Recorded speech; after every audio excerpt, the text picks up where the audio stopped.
Inspector Tayai Lakle Ngasisu pudona lakchari Inspector Tayai Yangkai mari suba tangkap asumna mamangi episode sing databi kiri madudi SI Rajen drug phaba chalubada yamna tamthina mafam madudagi forokpadagi mahak sining chitta hingokhi Police Department da thabak tawjaba ama oiragasu mahak ki tungda kana amatta leitabadagi Inspector Tayai na mafam adudagi mara leiba punamak fagatuna mahak ki custody da thamlami amadi wahang pahanglaba matungda makoi sing adugi asengwa machin hanglaba matungda court puthoki court puthoklaba matungda makoi gi jawan adugi matungina asuna chenariba sing adu court ta ayaba loduna numit 15 ni giri malokthaki amadi nisagi polom kya sing adu makoi digi fagana nanamagi damak makhathana wahang pahangduna chathaki Maraka sida Gamay Sir Sidam da chango Sir Kari haibi gida ba sir Gamay Muskala da karo Ay Makoy dongi saita chagada bamle Ado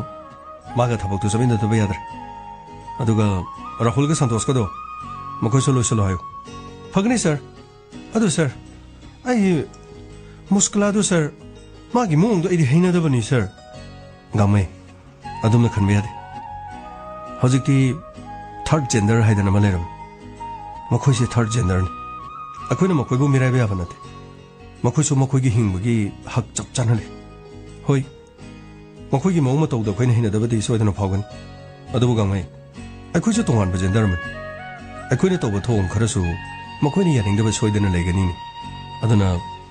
chana chinana yana be adjust tawgodaban fagani sir Mabu kogudu si tani kreda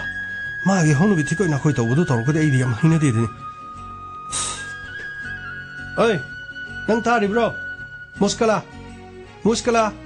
Kukari haige Sana kauriye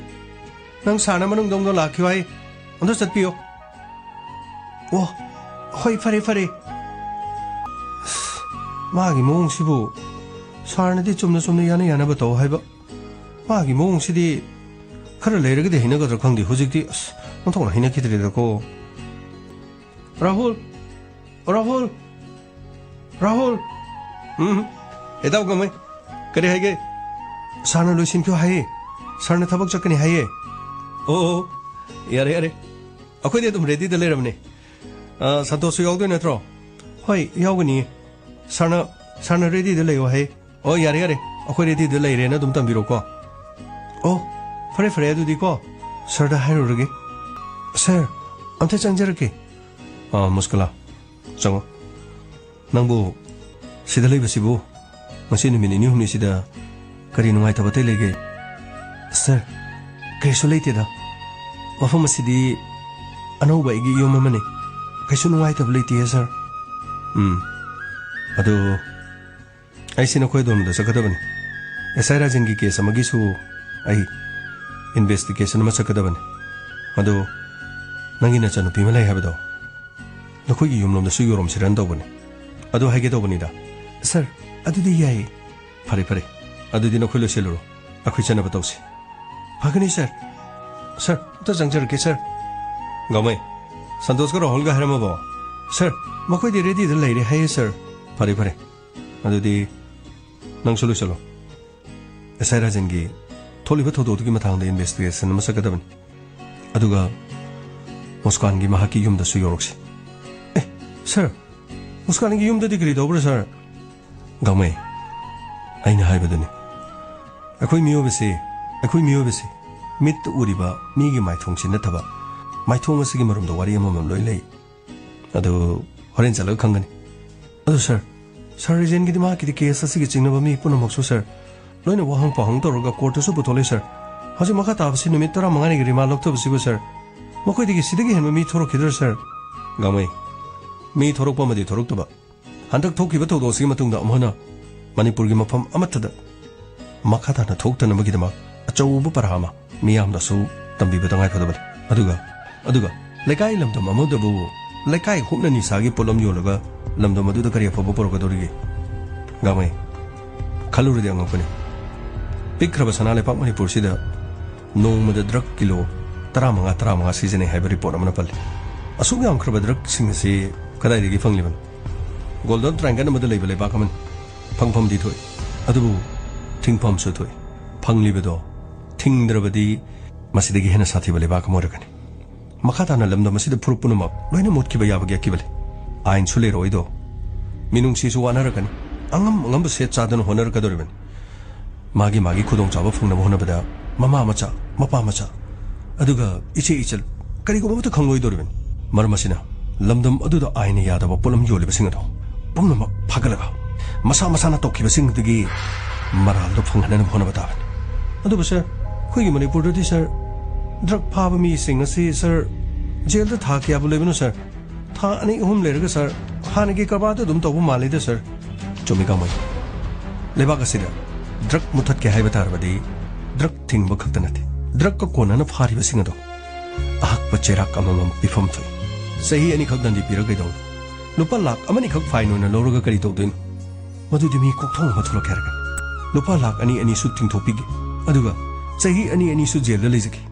अखोय दे लुपा लाख तरा खत पिउ नखोय गी थबक तो तोबिगे हैदुना लुपा करोड़ करोड़ क्या थादा बंगम drug ललो म क्या मरम थुलकनी हंदक तारीबद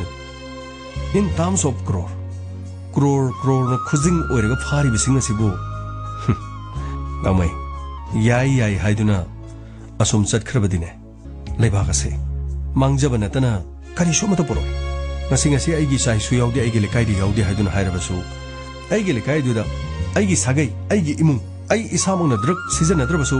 आइगी लेकाइ अदुदा लेदिब पुमन अदुना सीजन नर पतारबदी लेकाइ अदुदा खोइना नुगाइना लेबदी कैदोंगैदों गमोय गामै थिंगदबदी यादबनी अदुने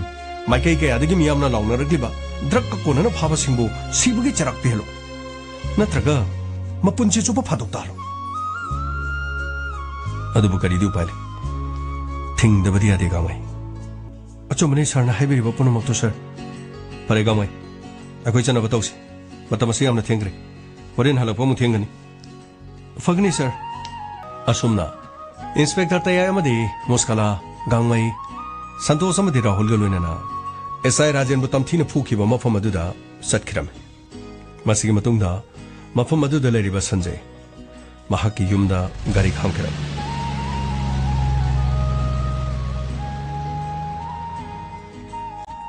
संजय संजय ओ sir I still is sir Sanjay नंगी चारो मतेंगदगी नखोई लेकाइ सिदगी थौदोगदुदि चेनबा पुनमक्ति कोना फगले अदुगा हौजु वालेबसी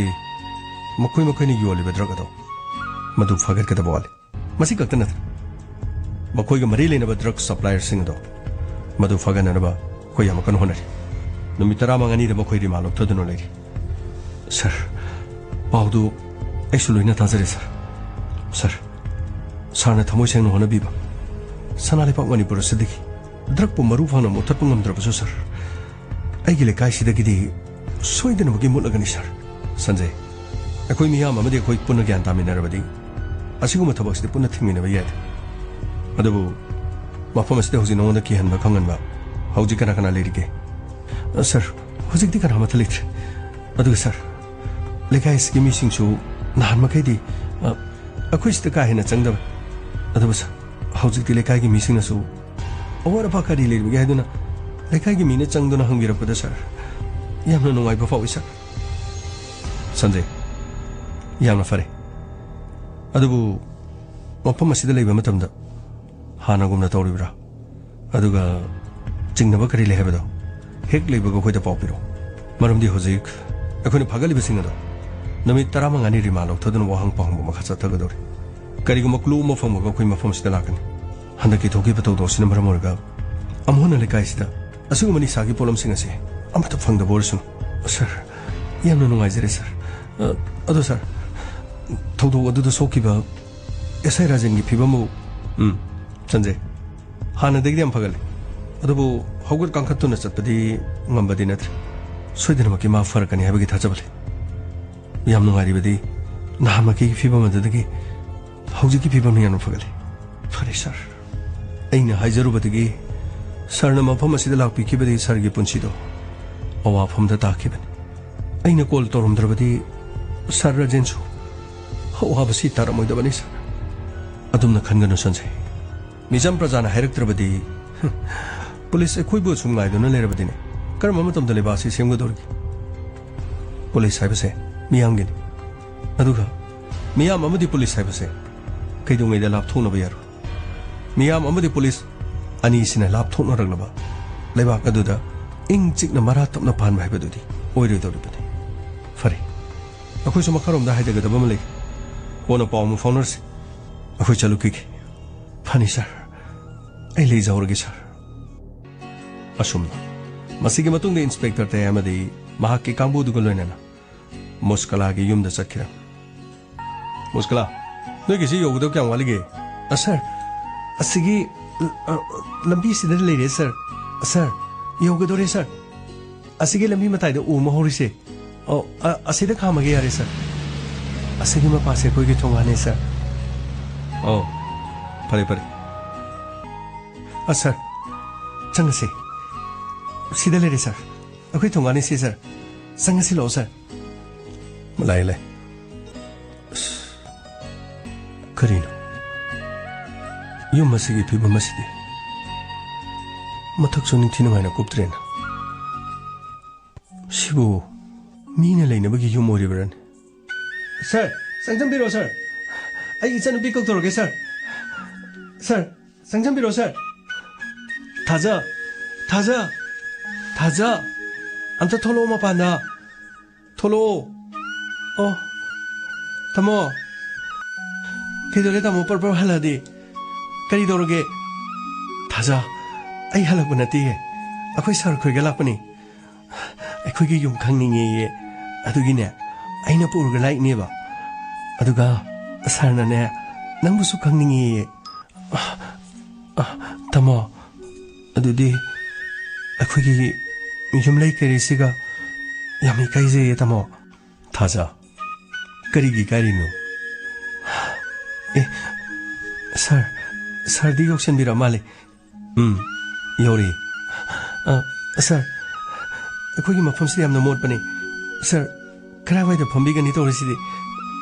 ꯊꯥꯖ ꯌꯥꯔꯦ ꯌꯥꯔꯦ ꯑꯩꯈꯣꯏ ꯑꯗꯨꯝ ꯐꯝꯃꯒꯦ ꯌꯥꯔꯦ ꯇꯥꯃꯣ ꯁꯥꯔ ꯈꯣꯏ ꯂꯥꯛꯏꯁꯤꯗꯤ ꯀꯔꯤ ꯄꯤꯖꯒꯅꯤ ꯑꯩꯗꯤ ꯇꯥꯃꯣꯅꯁꯨ ꯍꯥꯟꯅ ꯍꯥꯏꯗꯕꯅꯤꯅ ꯑꯩꯗꯤ ꯀꯔꯤꯝꯇ ꯂꯩꯍꯧꯗꯤꯌꯦ ꯆꯥ ꯂꯣꯟꯅꯕ ꯆꯤꯅꯤ ꯐꯥꯎꯕꯁꯨ ꯂꯩꯇꯦ ꯇꯥꯃꯣꯅ ꯍꯥꯟꯅ ꯍꯥꯏꯔꯛꯎ ꯌꯥꯗ꯭ꯔꯣ ꯑꯄꯪꯕꯤ ꯑꯩꯈꯣꯏ ꯁꯥꯔꯗꯤ ꯆꯥ ꯊꯛꯇꯕꯅꯤ ꯑꯩꯈꯣই ꯊꯕꯛ ꯑꯃ ꯆꯠꯄꯅꯦꯕ ꯁꯥꯔꯅꯅꯦ ꯅꯪ ꯈꯪꯅꯅꯤꯡꯉꯦꯌꯦ ꯑꯗꯨꯒꯤ ꯃꯐꯝꯁꯤꯗ ꯂꯥꯛꯏꯅꯦꯕ ꯆꯨꯝꯃꯦ ꯊꯥꯖ ꯅꯪꯒꯤ ꯅꯕꯨꯡ ꯃꯨꯁꯀꯂꯥꯅ ꯍꯥꯏꯔꯤꯁꯦ ꯁꯥꯔ ꯑꯩꯒꯤ ꯇꯥꯃꯣꯁꯦ ꯃꯤꯒ ꯃꯥꯟꯅꯗꯕꯅꯤ ꯑꯩꯒꯤ ꯇꯥꯃꯣꯅ ꯁ꯭ꯇꯦꯁꯟ ꯑꯗꯨꯗ ꯁꯥꯔ ꯈꯣꯏꯒ ꯂꯩꯃꯤꯟꯅꯕ ꯃꯇꯝꯗ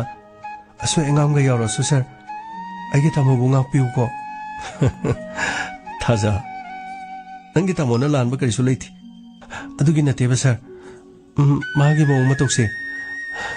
ꯃꯤꯅ ꯌꯦꯡꯕꯗ ꯌꯥꯝꯅ ꯂꯥꯟꯅ ꯎꯕꯅꯤ ꯑꯗꯨꯕꯨ ꯃꯥꯁꯨ ꯃꯥꯅ ꯇꯧꯒꯦꯅ ꯇꯧꯕꯗꯤ ꯅꯠꯇꯦ ꯃꯥꯁꯨ ꯃꯄꯣꯛꯀꯤꯅꯤ ꯊꯥꯖ ꯑꯩ ꯂꯣꯏꯅ ꯈꯪꯉꯤ ꯃꯗꯨꯗ ꯀꯔꯤꯁꯨ ꯋꯥꯔꯧꯅꯤꯡꯉꯥꯏ ꯂꯩꯇꯦ ꯑꯗꯨ ꯊꯥꯖ ꯍꯧꯖꯤꯛꯇꯤ ꯅꯪꯒꯤ ꯇꯥꯃꯣꯒꯁꯨ ꯑꯩꯈꯣꯏꯒ ꯊꯕꯛ ꯄꯨꯟꯅ ꯇꯧꯃꯤꯟꯅꯔꯦ ꯑꯗꯨꯅ ꯉꯁꯤ ꯑꯩꯅ ꯑꯈꯟꯅꯅ ꯂꯥꯛꯏꯁꯦ ꯊꯥꯖꯅ ꯈ꯭ꯋꯥꯏꯗꯒꯤ ꯄꯥꯝꯕ ꯊꯃꯣꯏꯗ ꯐꯥꯎꯕ ꯑꯗꯨꯒ ꯍꯧꯖꯤꯛ ꯍꯧꯖꯤꯛ ꯊꯥꯖꯅ ꯏꯃꯨꯡ ꯃꯅꯨꯡ ꯑꯁꯤꯗ ꯅꯠꯇ꯭ꯔꯒ ꯊꯥꯖꯗ ꯀꯔꯤ ꯃꯇꯦꯡ ꯄꯥꯡꯍꯟꯅꯤꯡꯕ ꯂꯩ ꯁꯥꯔ ꯑꯗꯨꯒꯤꯗꯤ ꯀꯔꯤꯁꯨ ꯂꯩꯇꯦ ꯑꯩꯈꯣꯏ ꯇꯥꯃꯣꯁꯨ ꯍꯧꯖꯤꯛꯇꯤ ꯕꯤꯇꯦꯞ ꯑꯣꯏꯔꯕꯅꯤꯅ ꯊꯥꯒꯤ ꯇꯣꯂꯣꯞ ꯈꯔ ꯈꯔꯗꯤ ꯁꯣꯏꯗꯅ ꯐꯪꯒꯅꯤ ꯑꯗꯨꯒꯤ ꯐꯪꯉꯛꯄ ꯄꯩꯁꯥꯗꯣ ꯑꯗꯨ ꯐꯪꯉꯗꯤ ꯑꯩꯈꯣꯏ ꯆꯔꯥꯃꯛꯇꯤ ꯍꯦꯟꯗꯧ ꯃꯥꯟꯗ꯭ꯔꯦ ꯊꯥꯖ ꯁꯥꯔ ꯑꯗꯨꯒ ꯑꯩꯈꯣꯏꯒꯤ ꯌꯨꯝꯁꯦ ꯅꯣꯡ ꯆꯨꯔꯀꯥꯟꯗ ꯈꯔ ꯈꯔꯗꯤ ꯏꯃꯨꯡꯁꯦ ꯆꯣꯠꯂꯦ ꯑꯗꯨꯕꯨ ꯑꯩꯈꯣꯏ ꯇꯥꯃꯣꯅ ꯃꯥꯒꯤ ꯊꯥꯒꯤ ꯐꯪꯉꯛꯄ ꯄꯩꯁꯥꯗꯣ ꯑꯗꯨ ꯈꯔ ꯈꯔ ꯇꯨꯡꯁꯤꯜꯂꯒ ꯏꯕꯥꯅꯤ ꯂꯣꯏ ꯍꯥꯏꯅꯔꯕꯅꯤ ꯌꯨꯝꯁꯦ ꯇꯤꯟ ꯈꯤꯇꯪꯗꯤ ꯀꯨꯞꯁꯦ ꯍꯥꯏꯗꯅ ꯌꯨꯝꯁꯦ ꯌꯨꯔꯤꯕ ꯖꯒꯥꯁꯦ ꯇꯤꯟ ꯈꯖꯤꯛꯇꯪ ꯀꯨꯞꯁꯦ ꯍꯥꯏꯅꯔꯕꯅꯤ ꯅꯣꯡꯁꯤ ꯌꯨꯗ꯭ꯔꯗꯤ ꯑꯗꯨ ꯑꯣꯏꯔꯗꯤ ꯌꯨꯝ ꯑꯁꯤꯗ ꯑꯩꯅ ꯆꯠꯊꯣꯛ ꯆꯠꯁꯤꯟ ꯇꯧꯕꯗꯁꯨ ꯅꯨꯡꯉꯥꯏꯔꯅꯤ ꯀꯩꯁꯨ ꯂꯩꯇꯦꯗ ꯁꯥꯔ ꯁꯤ ꯈꯛꯇꯅꯤꯗ ꯁꯥꯔ ꯊꯥꯖ ꯏꯆꯟꯅ ꯅꯤꯡꯉꯤꯕꯗꯣ ꯅꯕꯨꯡꯅ ꯁꯣꯏꯗꯅ ꯊꯨꯡꯍꯟꯒꯅꯤ ꯑꯗꯨꯒ ꯊꯥꯖꯅ ꯑꯉꯥꯡ ꯑꯣꯏꯔꯤꯉꯩꯗꯒꯤ ama mangan si uraktabra aduga khangu thakta haibadi mit udabase karma matamdagi uraktabano sir ai angang warigina sanajarami imanabiga aduga lekai gi ibong ipasinga ko chen chen done yamna sanarame sir aduga sir ai no madi khangudana angang warigina le hau tawduna yamna kana nakhi adudagi khara leraga mu phai khara leraga mu hawi khara leraga mu phai asum tawduna leba adudagi aise phana ko ina phamungda na duna leba mokhoina haibadadi hida guli leba ngamdabadagi aise khongkut kaisel oina chingkhibani hai adudagi khara leraga men adum okhidre sung imanabi singa chen chongduna chanabado ai adum phangkidre thongan phobo ma thokduna thongan da imanabi me ama aduga lekai gi bungi pa me am sanabado mukhugi makhol da taraga thongan da leiba thongan gi konthong ma pa da lepaga ai adum kaptuna leki ai ngoda lekai gi imanabi singna so ngoda sana sena kana ma tho hubulakti adudagi ai sima pa na dum thoktre ai gi de ayuk haibama nungthil haibama numidang haibama leiti chap manakre amambagi amambangakta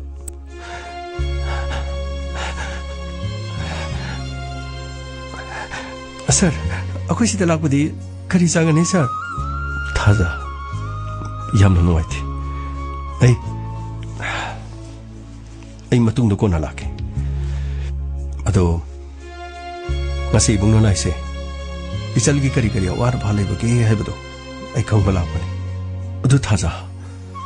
like the class क्या पाबो तमौबा sir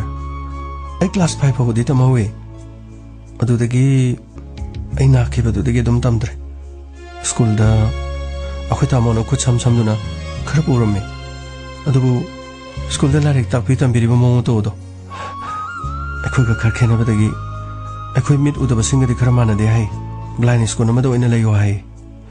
school की ओसा सिंगना blind school दा तमलो मफम अदुदा like तमगदबने है अदुबु sir मदुगिदमक्तो को चेंचेनबा चथोक चसिन अदुम फरक तादना अदुम तमकित थाजा इसेलगी Ahaan मनिंगिबा नोंचुबु मतमदा yum असिदा नोंगयु हैबा नत्रो इमुंग असिदा इसेना चथोक चसिन तोबदने खुदोंथिबा थोकदनबा मदुबा यामना थुना कोपिरनि अदुगा आई नोंग नंगी नबुंगसि थारके नबुंग असिगा लोइनाना नंगा हॉस्पिटल में अफब डॉक्टर में थानारगा करी करी लेबगे हेबदो खंगना बोनसे नंगी तामोसु मफम अदुदा थबक चथोक्तुना लेरबनिना नंदी मफम असिदा कमाइना ले सर अखोयगी थंगनरिबसे खोय बाबागी मनाव नुपाने इंदोमसा होय अदुगा खोय खातोनो ले मखोयगी मसा मसु सिंसु ले ओ अदुदी यामना फरेनी फरे अदुदी थाजा अखोय चनबा मुक तोगे अखोयगी थबकसिदा मत वाटमा नथि अदुगने मथंगदि नबुंगना लापा मतमदा इसंगी नोंग युदनबने नबुंगना सोयदना होनरगदब अदुदी अखोय मुक चलुखिगे को होय सर तमो थाजा अस्ति नबुंगी मितगिने पीसे लेपो यादना तरे आई चलुखिगे को नंग फजना लेरमो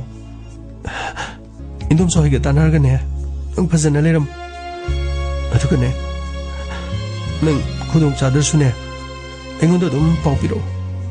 तमो करिगी कपिनो से कपखनो कईगी कपिनोबा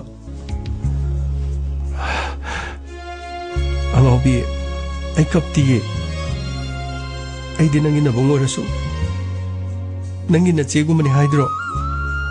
आईदी मसागी पी नौजबने नबुंगना मतिक जादबनिना इसन बनुवा आइना थंब ngamथे युम सिदे चनले होबनिना ने आई से हेक्ता चतप ngamदबा नबुंग आइनी हिंगिसे इसन गिदमक्तने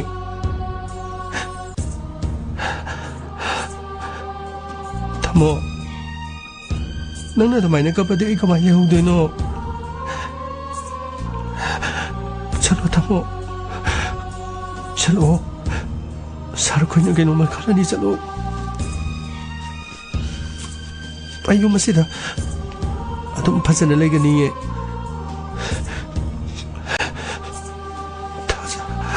ꯊꯥꯖ ꯊꯝꯃꯣ ꯆꯠꯂꯨꯈꯤꯒꯦꯀꯣ ꯅꯪ ꯐꯖꯅ ꯂꯩꯔꯝꯃꯨꯀꯣ ꯍꯣꯏ ꯊꯝꯃꯣ ꯑꯩ ꯂꯩꯍꯧꯔꯒꯦ ꯊꯝꯃꯣ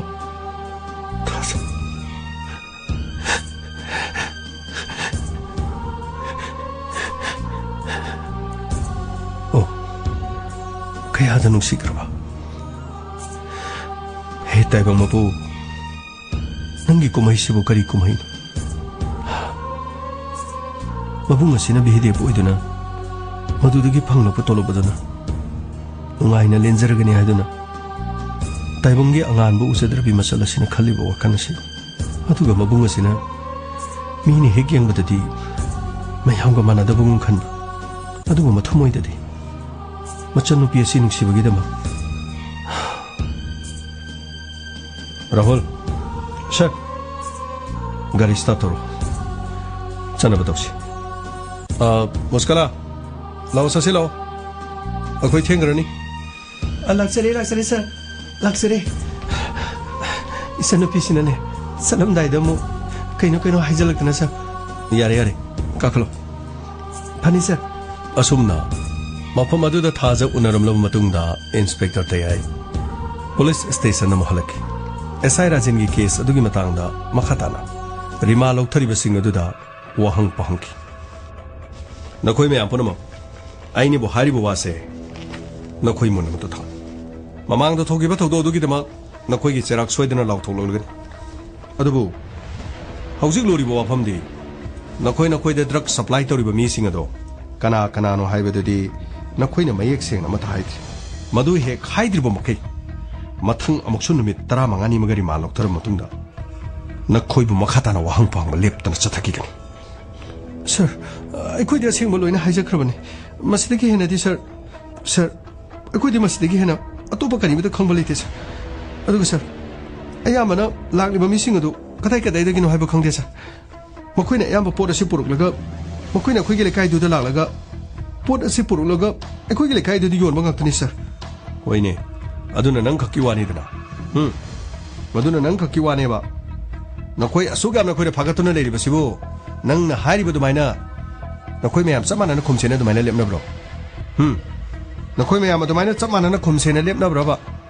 ꯅꯈꯣꯏ ꯃꯉꯥꯏꯔꯦꯅ ꯁꯤꯡꯉꯤꯁꯦ ꯅꯈꯣꯏ ꯃꯉꯥꯏꯔꯦꯕ ꯁꯤꯡꯉꯤꯁꯦ ꯗ꯭ꯔꯒꯀ ꯀꯣꯟꯅꯅ ꯐꯥꯕꯁꯨ ꯅꯠꯇꯦ ꯗ꯭ꯔꯒꯀꯤ ꯐꯥꯔꯕꯁꯨ ꯊꯥ 2-3 ꯖꯦꯜꯗ ꯂꯩꯔꯒ ꯑꯗꯨꯝ ꯊꯥꯗꯣꯛꯆꯈꯤꯅꯤ ꯁꯤꯅꯤ ꯃꯐꯝ ꯑꯁꯤꯗ ꯂꯩꯔꯤꯕ ꯅꯈꯣꯏ ꯃꯌꯥꯝꯅ ꯈꯪꯒꯗꯕꯗꯤ ꯅꯈꯣꯏ ꯑꯦꯇꯦꯝꯞ ꯇꯨ ꯃꯔꯗꯔ ꯃꯤ ꯍꯥꯠꯀꯦ ꯇꯧꯕꯒꯤꯗꯃꯛ ꯃꯗꯨꯒꯤ ꯅꯔꯥꯜ ꯑꯗꯨꯗ ꯅꯈꯣꯏ ꯖꯦꯜꯗ ꯆꯍꯤ ꯀꯌꯥ ꯂꯩꯅꯤ ꯈꯪꯕ꯭ꯔꯣ नखोई मफम असिदगी परपर चकिनी हैबदी नखोई खन्ना अदुगा नखोइना सेंगबा हाइद्रिबा फाव नमित 15 गी रिमा लौथरिबसे नखोइबु नुंतिगी फुगु चैबगी थबक अदुदि सुक्तोक तोबाय नखोइ कना कना लै सर मखोइ सिंगसे चप चप मानाबो वहंग सिंग तो हंजन हंजन हंगदब अदुगा लेप लेतना ममाई ममित सिंग असि फीन खुमजलगा मखों मखुट पुंचलगा असेंगबा हाइद्रिबा फावबा फुगदबन यस सर सर सर कोई दसिंग हाइजरबनी सर सर सर कमाई तौनी तौरिसिदि करी तौनी तौरिसिदि Happy birthday to you Happy birthday to you Happy birthday dear Condom Happy birthday Condom Condom तानिंग सही सही नहीं गायना मोबाइल याद अब मखोनी थोलों को मखोन मालिने न खोनी गायना थाजन ना अय न्यू ईयर की फंक्शन का आई की बर्थडे का पुन मजदी लोरे न्यू ईयर की लिगलीम थकपा आई की बर्थडे की लिगलीम थकपा लिगली अन्य पुलब थकचा लगा आई जगोई साब नोई में आमना सेन था मैं आम तो ए गोपाल गोपाल ꯀꯩꯅꯣ ꯏꯇꯥꯎ ꯏꯁꯩꯁꯦ ꯁꯥꯎꯏ ꯀꯔꯤꯅꯣ ꯅꯪꯁꯤꯅ ꯃꯤꯡ ꯀꯧꯔꯛꯄꯗ ꯈꯪꯉꯤꯅꯦ ꯅꯠꯇꯦ ꯑꯩꯈꯣꯏꯕꯨ ꯁꯨꯃꯥꯏꯅ ꯁꯨꯝ ꯌꯨꯝ ꯆꯪꯉꯁꯦ ꯍꯥꯏꯔꯣ ꯑꯩꯈꯣꯏꯅ ꯊꯧ ꯆꯥꯎꯔꯤ ꯃꯌꯥꯝꯁꯤꯕꯨ ꯑꯩꯈꯣꯏ ꯃꯁꯦꯟ ꯈꯔ ꯁ꯭ꯋꯥꯏꯗ ꯄꯨꯡꯂꯥꯡ ꯂꯥꯡꯉ ꯂꯣꯏꯁꯤꯜꯂꯁꯦ ꯍꯥꯏꯔꯣ ꯀꯃꯥꯏꯅ ꯇꯧꯁꯦ ꯍꯥꯏꯅꯣ ꯏꯇꯥꯎ ꯑꯩꯈꯣꯏ ꯁ꯭ꯋꯥꯏꯗꯕꯨ ꯀꯗꯥꯏ ꯆꯠꯂꯨꯅꯤꯒꯦ ꯑꯁ ꯆꯠꯐꯝ ꯂꯩꯕꯁꯨ ꯅꯠꯇꯦ ꯌꯨꯝꯗ ꯆꯪꯕ ꯅꯠꯇꯅ ꯎꯄꯥꯏ ꯂꯩꯇꯦꯗ ꯂꯥꯡꯒꯦꯅ ꯂꯥꯡꯉꯕꯗ ꯑꯋꯥꯡꯊꯪꯒꯤ ꯄꯨꯈ꯭ꯔꯤꯗꯨꯗ ꯁ꯭ꯄꯤꯀꯔ ꯊꯥꯡꯇꯣꯛꯑꯒ ꯊꯤꯟꯊꯔꯒ ꯅꯍꯥꯟꯒꯤ ꯑꯗꯨꯃꯥꯏꯅ ꯅ꯭ꯌꯨ ꯏꯌꯥꯔ ꯅꯨꯃꯤꯠꯇ ꯊꯥꯕꯜ ꯆꯣꯡꯕꯗꯣ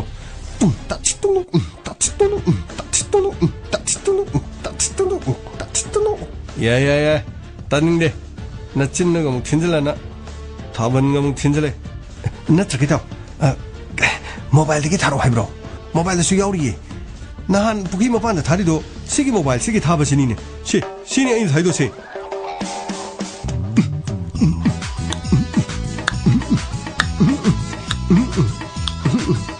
ꯌꯥꯔꯦ ꯌꯥꯔꯦ ꯃꯨꯠꯊꯠꯂꯣꯕ ꯌꯥꯔꯦ ꯑꯁ ꯌꯥꯔꯦꯁꯦ ꯊꯣꯡꯗ ꯌꯥꯔꯦ ꯃꯤꯅ ꯍꯥꯏꯔꯤꯁꯤ ꯀꯩꯅꯣ ꯃꯨꯟꯅ ꯇꯥꯗꯦ ꯉꯁꯤ ꯑꯩ ꯕꯥꯔꯗꯦꯅꯦꯅ ꯉꯥꯎꯁꯨ ꯂꯣꯏ ꯉꯥꯎꯔꯨꯔꯦꯅ ꯑꯗꯣ ꯀꯃꯥꯏꯅ ꯇꯧꯖꯥꯠꯅꯣ ꯀꯃꯥꯏꯅ ꯇꯧꯕꯕꯨ ꯀꯩꯅꯣ ꯑꯩꯈꯣꯏꯁꯦ ꯀꯔꯤ ꯇꯧꯗꯣꯏꯅꯣ ꯑꯁ ꯉꯥꯎꯐꯝꯁꯨ ꯂꯩꯇꯕ ꯊꯛꯄꯁꯨ ꯆꯟꯗ꯭ꯔꯦ ꯑꯗꯨ ꯀꯩ ꯇꯧꯁꯦ ꯍꯥꯏꯅꯣꯕ ꯍꯥ ꯀꯩ ꯇꯧꯁꯦ ꯍꯥꯏꯅꯣ ꯍꯦ ꯃꯥꯏꯀꯦꯜ ꯀꯩ ꯅꯪ ꯒꯥꯔꯤꯗꯨ ꯃꯅꯤꯡ ꯇꯨꯝ ꯂꯩꯗꯨꯕꯣ ꯑꯩꯈꯣꯏ ꯉꯥꯡꯅꯩꯁꯤ ꯅꯪ ꯇꯥꯗ꯭ꯔꯣ ꯅꯪ ꯀꯩꯝ ꯌꯥꯎꯔꯣꯏꯗ꯭ꯔꯣ ꯅꯪꯕꯣ ꯅꯣꯏ ꯑꯅꯤ ꯑꯗꯨꯝ ꯂꯥꯡꯉꯣ ꯑꯩ ꯂꯦꯡꯉꯝꯗ꯭ꯔꯦ ꯏꯁꯥ ꯂꯦꯡꯉꯝꯗ꯭ꯔꯀꯥꯟꯗ ꯀꯩꯅꯣ ꯅꯣꯏ ꯄꯉꯥꯡ ꯉꯥꯡꯉꯤꯗꯣ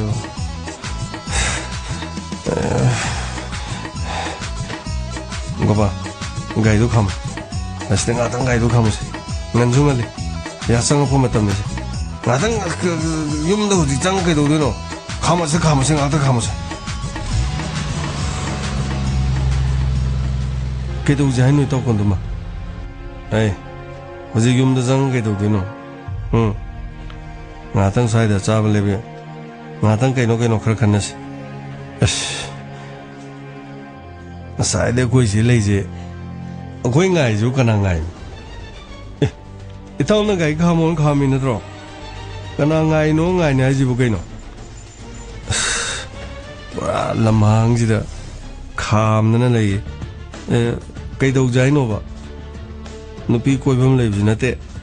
nonganda numi tabu thakba jaba nupi angang jo koi ubada koi chen chele mingdi phajana chale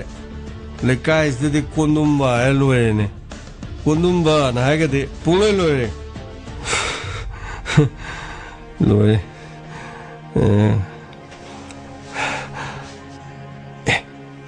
itaw kondumba adida angang nupi misa malai ni kana angang nupi misa kareno kiam saurge ye asidi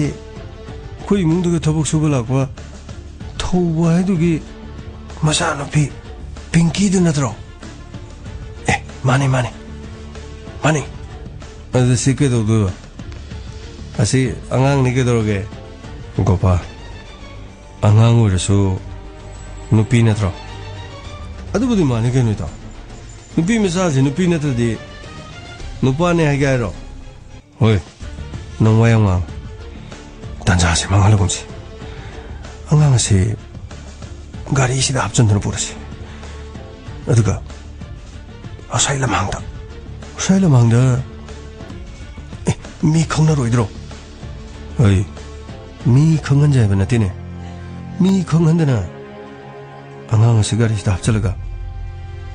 asaida koksaro Pinky nang karai chalino numidang waram sida nang mo karai chalino angka koi mamana manga sidi masayam nang ngamdre ore koi babongna thaba halakbada chak thengani na irona ba ai stengari leru chona tharai ni ngari leiba noi na ma du ngawbrane ya changok matham sida bu angang masa si lambi diga thado dana law si gari da kakolo uncle खोइगा चलगा गारीदो लेरसे अदुगा गारीदुगा नंगा पुलप नखोइ इमुंगदा मुक थिनबिरमगे लाओ लाओ गारीदा काखलो लो अंकल अंकल यानिए आई अदुम लेजगे यानिए है मसी अंगांगसे मी ngang ji kenu khangdine hajin nungdang ni nang mi ne ga phara puri sakro masi pangadana hey noi pabung do akoi imung do thabok suba la ko natro mane ka adone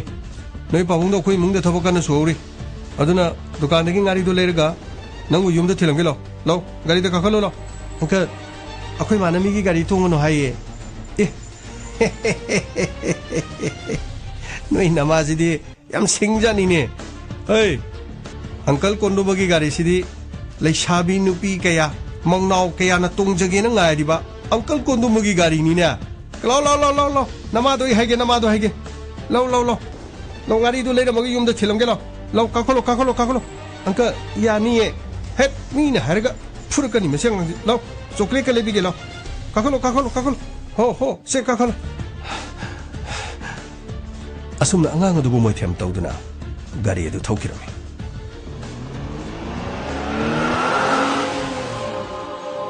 amarom no machanu pi pinki ngari lebe chakhibadu pungkhai me henjelaklami matam adu da santina masangam da thunga na thorkirami eibo angang nu ngari lebe thakibadi halaktremi mapadala di wa thoni aini isa se kitang lamda basidane kadai to no mana sakrisibo aibu kadai ta thoga thiru doino pinky kamai tawni halai radi mapasu yoksalani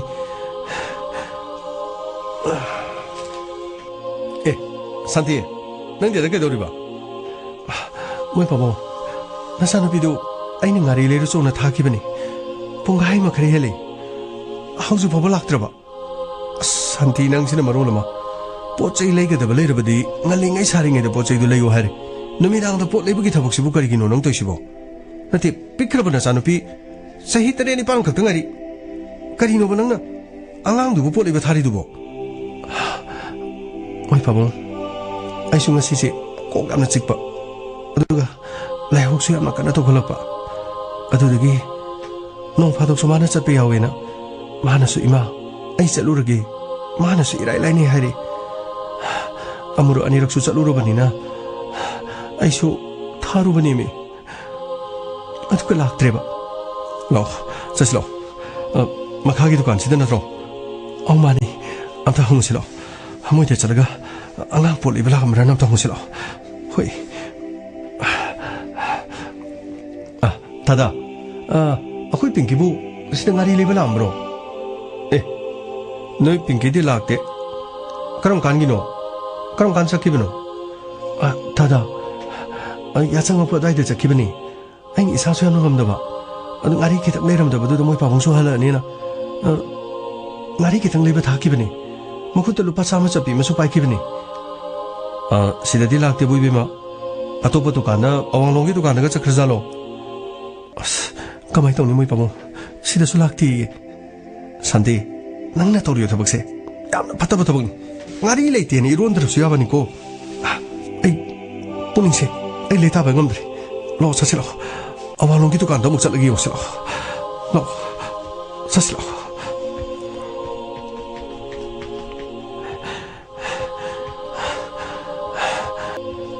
itema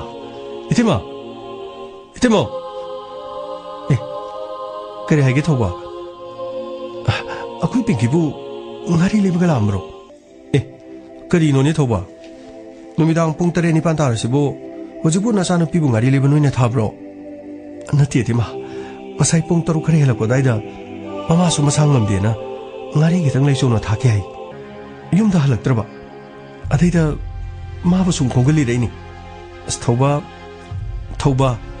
noi su numidang de angang da pakhon thada ba phabani ayung ngalinge de thara sune adur ga lekai gi masum ma ne bisingi yum da ga changdana angang ni na sana khona dan ga le rezalo khangde tema amto hangjaru ki getema thokpani do ko noisu matam naga matam patabasida numidang da bo angang ngari leba thai sibo ꯂꯥꯎ ꯁꯥꯟꯇꯤ ꯆꯠꯁꯤ ꯂꯥꯎ ꯑꯃꯨꯛꯀ ꯍꯜꯂꯒ ꯆꯠꯁꯤ ꯑꯗꯨꯒ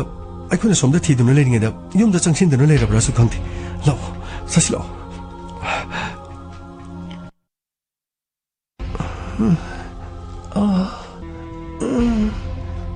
ꯁꯥꯟꯇꯤ ꯁꯥꯟꯇꯤ ꯉꯁꯥꯏ ꯑꯃꯝꯕꯗ ꯃꯤꯅ ꯍꯩꯕꯒꯤ ꯃꯈꯣꯜ ꯑꯃ ꯇꯥꯕ꯭ꯔꯣ ꯃꯤꯅ ꯍꯩꯕ ꯑꯃ ꯃꯈꯣꯜ ꯇꯥꯕ ꯃꯥꯜꯂꯦ ꯂꯥꯛꯑꯣ ꯆꯪꯁꯤ ꯂꯥꯛꯑꯣ ꯀꯅꯥꯅꯣ ꯀꯔꯤꯅꯣ ꯌꯦꯡꯁꯤ ꯂꯥꯛꯑꯣ ꯂꯥꯛꯑꯣ ꯅꯪꯒꯤ ꯃꯩꯗꯨ ꯄꯨꯔꯛꯎ ꯂꯥꯛꯑꯣꯅꯦ ꯂꯥꯛꯑꯣ ꯍꯦ ꯁꯤꯗꯤ ꯄꯤꯡꯀꯤ ꯄꯤꯡꯀꯤ ꯄꯤꯡꯀꯤ ꯄꯤꯡꯀꯤ ꯄꯤꯡꯀꯤ ꯄꯤꯡꯀꯤ ꯄꯥꯕꯨꯡ ꯄꯥꯕꯨꯡ ꯄꯥꯕꯨꯡ ꯄꯥꯕꯨꯡ ꯄꯥꯕꯨꯡ ꯄꯤꯡꯀꯤ ꯁꯥꯟꯇꯤ ꯁꯥꯁꯤꯗꯤ ꯄꯤꯡꯀꯤ ꯑꯁꯨꯝꯅ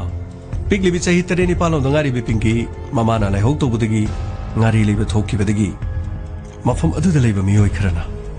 ꯄꯤꯛꯂꯤꯕꯤ ꯅꯨꯄꯤ ꯃꯆꯥ ꯑꯗꯨꯕꯨ ꯄꯨꯔꯒ ꯏꯖꯠ ꯃꯥꯡꯍꯜꯂꯝꯈꯤ ꯑꯃꯗꯤ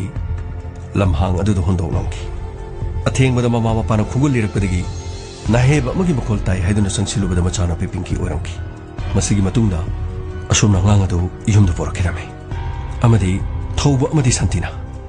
ꯄꯤꯡꯀꯤ ꯄꯤꯡꯀꯤ ꯄꯤꯡꯀꯤ ꯄꯤꯡꯀꯤ ꯅꯪꯕꯨ ꯃꯐꯝ ꯑꯗꯨꯗ ꯀꯅꯥꯅ ꯍꯨꯟꯇꯣꯛꯑꯝꯃꯤ ꯍꯥ ꯅꯪꯕꯨ ꯃꯐꯝ ꯑꯗꯨꯗ ꯀꯅꯥ ꯍꯨꯟꯇꯣꯛꯒꯦ अंकल कोंदुम्बा अंकल कोंदुम्बा अंकल कोंदुम्बना अंकल कोंदुम्बा कोंदुम्बा हाइबदी कोंदुम्बा मसिगी मतुंगदा angang adugi phibam yamna lusilakram kaubo ngangba amata takidi Pinky Pinky Pinky Pinky Santi Santi angang si kaubo takidri moy pabong angang si phibam si amna soe phi si ina pum chole hospital da puda yara roi hospital da puno tawro si moy pabong लो साथी फरे साथी अदुदि हजि नुमिदांसिदा कदाइदगि गारिसु लेते साथी अंगांदो none पोचिलो आई cycle अचि तौके अखोइगि लेकाइसिदि गारिसु मत लेते अदुगा कोंदुमगि मुंगदा चदुना मखोइगि गारि वाइगे हाइबदुदि 아이나 하이러로이 산티 아이나 하이러로이 산티 자체 안강으로 보소 아이 생각나세 호스피탈 용도부 토게 로 자치로 산티 로 asumna kilometer 10 hena lapna leriba hospital aduda numidang aduda thawuna cycle thormi थौबगी लुनबी शांतिना मचानोपी Pinky बु पोसिलगा हॉस्पिटल ताना पोखिरामे मसिगी मतुंगदा हॉस्पिटल डॉक्टर डॉक्टर डॉक्टर आइगी चाबोम तो कनबियो आइगी चाबोम तो कनबियो नखोइ कना लेबगे आइगी चानोपी पिंकी बोम तो कनबियो केदोरगे सिगेदोरगे ए सिदी आना सिदी इगी इंगा तंगारेना सोदा एमरजेंसी दलो सोदा एमरजेंसी दा सोनो बोसंबिरो 손도 보세요 밀어 사디 너 사디 안강쌤부터 그러면 소구나 닥터 그저 잡잡한데 안강쌤 놈이 당하면 두칸더 볼레게 내내서 기분이 아도 막부 뒤 강대네 티럭거리기 라망하마다 아시고 비범시다 내려만이 막이 붙이고 엄tuk한 비유 Dokter, magi pun coba untuk kan bio dokter. Please, untuk kan bio magi pun coba untuk kan bio. Sidi polis ki case lagi ni. Polis lak terpaku di. Aku ni lain banu air. Dokter, aku juga aku ni mau polis kong jaki drop. Ai kisah nu pergi pun cija untuk kan bio ke doge dokter. Please, amuk tu kan bio ke doge. Walau biar di. अदोमना police को गदब नथी police तो कोई पाव पिजखरगे नायहाक्तंग दिंगाय मिनर्स डॉक्टर पुलिस लाक्लबसु पुलिस की थोकपम थोकबदो मकोई तौजसनु इचा सिदगी तारंगे बे ई सिंग से मुक्त खान बिउ कइदोबगे डॉक्टर डॉक्टर इचा नो बिस ई से मुक्त खान बिउ कइदोबगे डॉक्टर आई अदोंगी नुंगाय तबदो खंजे मसिगी रूल खरा लेदना तोबन डॉक्टर करिगुमा इगी चानो पिसना मफम मसिद फत्तनुंदा थोकतारबा नखोइगी रूलदो नखोइगी रूलदो नखोइ ngaktum चा अदुगा थौबा इगी रूलदो अदुसु अइना सोइदना खंगना पांथुगनी नखोइ पुनमक अमत लेमदम थारोइ कितन नेमथबियो अंगांसिगी इ खंगनबा हिदाक तो kapsarगे सिस्टर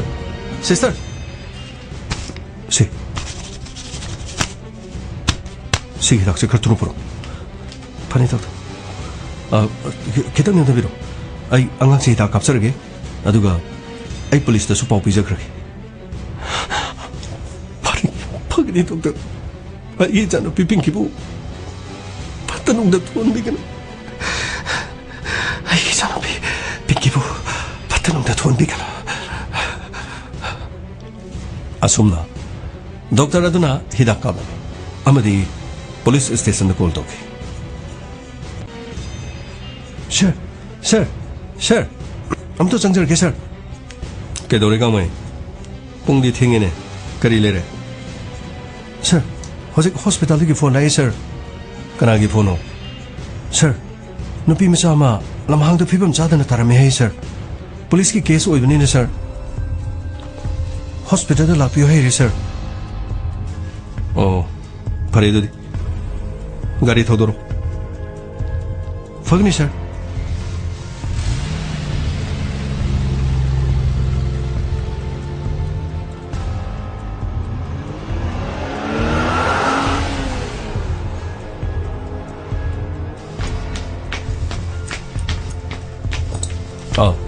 डॉक्टर करी केस नो लायबो इंस्पेक्टर अंगा नुपी मचा सही तरे निपाल हम सुरुबीमा मयुमदगी पोलिबा सखिबदगी लमहांग अमदा यामना अनकॉन्शियस होइने लेरमे हरि केस अजि गरम case मानगे sir rape case rape अदुदी डॉक्टर अदुदी अंगा से ट्रीटमेंट होबिद्रिबो इखंग नबिदा काखरे अंगा सिगे पुंची कन बम होनबियो खरतुनम तो जंजबियो खरतुन अंगा समता लेंग नबतोबियो सर आई अंगांग सिगे अपोपनी थोदो सिगा माइ थोबनो सर आइदी थबक सुब चचबनी अदुगा नमिदांग आइना हंजरकदा आइगे लोइनबी शांतिना मसा नुपी युमदा हलक्ते हाइदुना थोंगादा लेपतुना लेरम कइनो अंगा हलक्ते आइदी अंगांग क्राइ चलपा सर अमाना मसा नुंगाइतबदगी मखागी केथेलगी ngari kitang laisona angang se thakiban atudagi angang se yumda halaktabadagi मखागी दुकान दमदे अवांगी दुकान द ममा गइगा चलो हंगजरूर लंबी द हलको मतमदा लमहांग अदुदा ना हेबगी मखोल ताइ हेदुना मफम अदुदा संगबदा इशा नुपी पिंकी फिबम चादना लेरम खिबने अदुदी केस असिनो कोइ कनादा सिंगनब लेगी सर अखुनि चिंगना बाहाय बाबू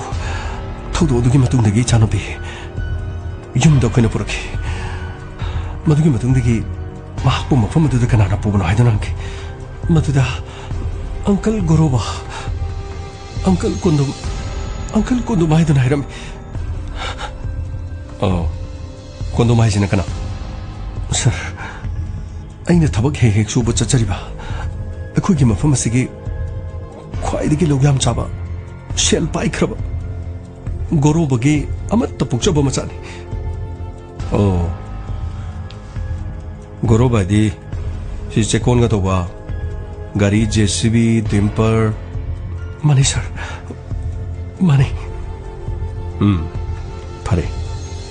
हौजिकते अहमद अंगांग सिगी पुंसी कनबना मरुइबन मसिगी मखा तारकपदा करी तोबा याबगे हाबदो अखोइगे मिनर्स असुक पिकलिबा अंगांग असिदबो असुक तमथिना सर हौजिक करी तोबा तारे सर गांगै रेप केस ने पिगली बनो भी मसामदा रेप चथबिरमगा मफम अदु हुंदोगलमद यामना लूरिबदी मखोइने लेरिबा मफम सिगी ख्वाइदगी सेल पाइबा इमुंग अमगी मचानुपान सर अदुदि करि तौबा तारे सर गांगमई आइंददी इना खुनबा लायरबा लेथि अचुम्बना चुम्बगी दमग लेपा ताबन अरानबदुदी मसाना फंगबम तोबदु फंगबा ताबन फगनी सर अमरोमदा शांति अमदी थौबा मै पाबो इसानु पीसे फतनुदा थोलबदी कमाय तौ शांति पुनिंगा ईश्वरबु खुरम सोइदनमकी इसानुपी कैसु तौरे मै पाबो हौजिदि हॉस्पिटल असिदा लाक्लेबसिसु सेल यामनासु पुरक्थे अखुइदि कराइदि माहपु लायेंगनबगी पैसा पुथोकन शांति मधुगी मतम नथि इसानुपीसिनि इबानिगी थवाइ नत्रो हा इसानुपीसिना इबानिगी थवाइ नत्रो लेरिबा युमफमदो योंथोकपा ताबने हायेंदि अखुइगी चिनाउसिंदा इंखोलदो बंदोक थमके हाइबा ताबने इसासिबु फदेबाव लेंदबा यादे अदुगा तंगाइ फद्रबदि इंखोल योलबसु योनबा ताबने अदुगा गुंडुम्बा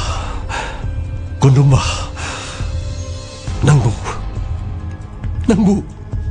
अइना लेमना थारो गुंडुम्बा नंग अइना लेमना थारोई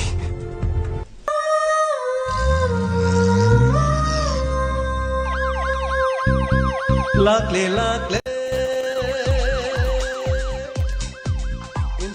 पनो फुथागा चरी ngasi inspector te hanjin batangka yangkai mari suba tangkat hauji wariba iri paks de tholiba thodo wathok ta pau update matek ama hayeng ge nungti gi phone da pau se sing da so yama yor ga da matek am yam da ning sing jege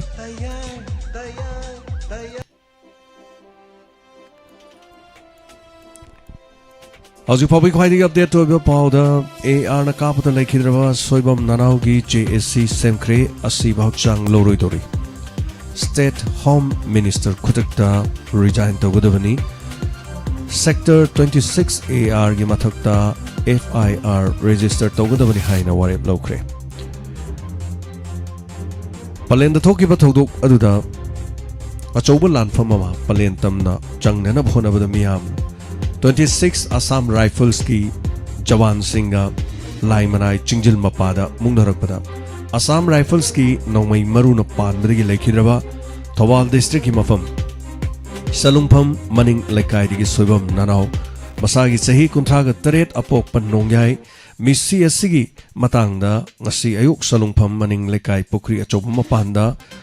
SWY Sigi Lampak Miyam Gwe Achoba Meeting Mapang Thuki Mifam aduna Assam Rifles ki ka henba thong sing adu hakchin na lobu ga loina na kham theng na pen da wafam sing phongduki loina na saruk yariba sing na pen da phongduki tung da mifam aduna JSC ama shemba ga loina na tongan warip sing ama nau na loki amadi JSC asina thau puna na bagi convener ko convener amasung publicity ki thau puba mihoi amamam khan ki baga loina na mihoi tara marina sabe executive amasu khan ki Ngasigi mifam aduna laukiba warep sing adu paudom aduna JSC gi convener Kaisham Rana na haiki Assam Rifles na mihat tin hatpi krabana nau gi mihat ki matang da JSC asina miyam na kupna khanan nei na raba matung da warep sing khara lore haibasini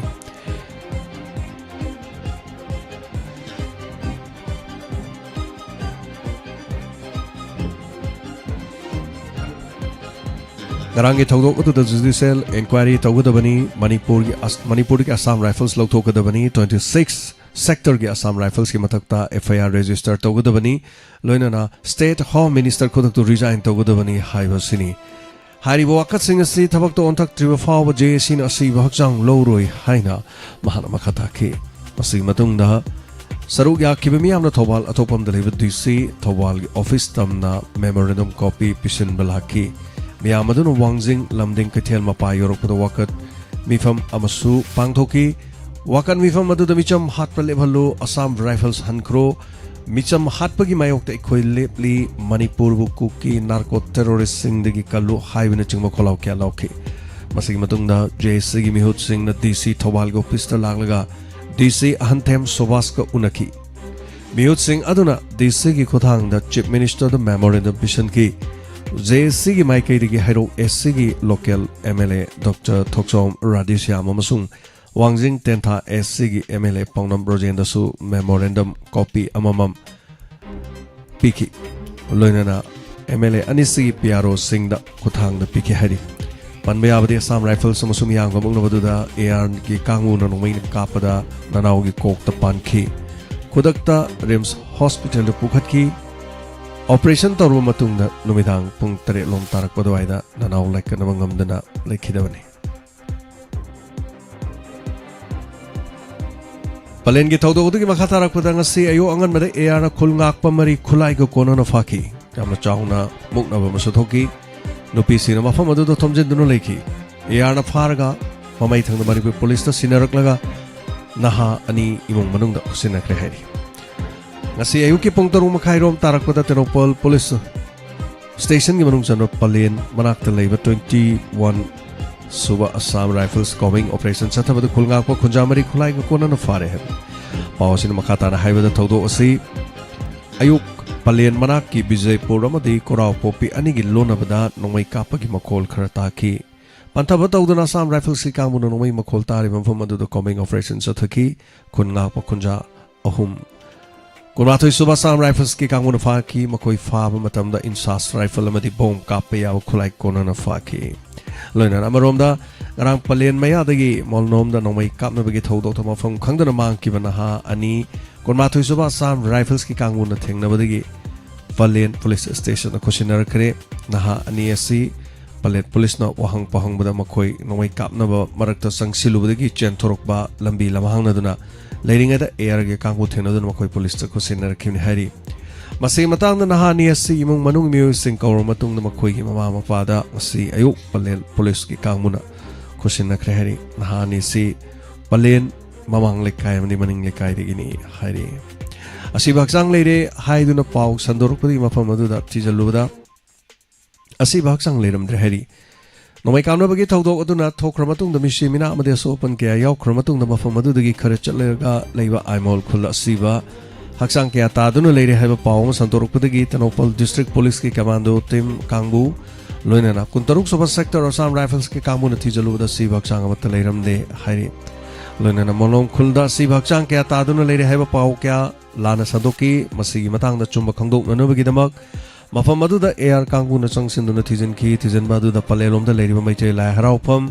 chingthak amadi chingkha gi saruk sing paksan na thiba humagi thabak chathaki adabu asi bakchang amata leiba thengna kide mioi kharana lana paw sandokpa oiramle maduna yumpham yaudaba paw kya social media na chingbadasu sandok pidana basu mahakki maike dige phongdokhi